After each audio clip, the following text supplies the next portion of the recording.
Vrhovni sud ima mogućnost utjecaja na sudačku praksu, na ispravljanje loših odluka sudaca i sudova, na povećanje učinkovitosti sudaca. Most će zbog toga podržati izbor Radovana Dobronića za predsjednika Vrhovnog suda, ali to nije bjanko podrška jer ćemo ga mjeriti svake godine s njegovim izvješćem koje donosi ovdje u Hrvatski sabor upravo po onim parametrima koje je sam naveo.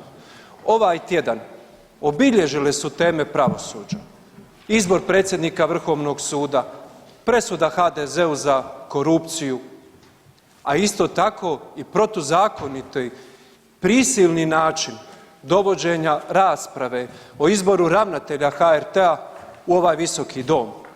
I ako ćemo govoriti o tome što je rak rana hrvatskog društva, onda je to pravosuđe.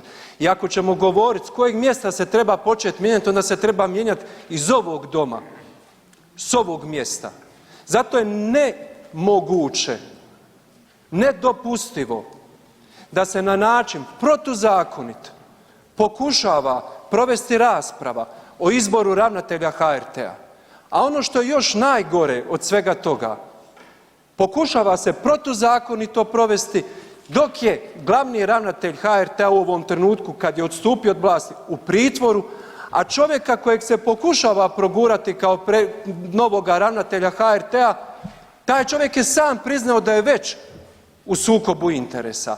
I ako govorimo tko kreira klimu u društvu, zbog čega postoji netrpeljivost prema političarima, prema politici općenito u RH, onda je to zbog naših odluka. I ja vas zato pozivam, donosite časne odluke pa će i politika u Hrvatskoj biti časna.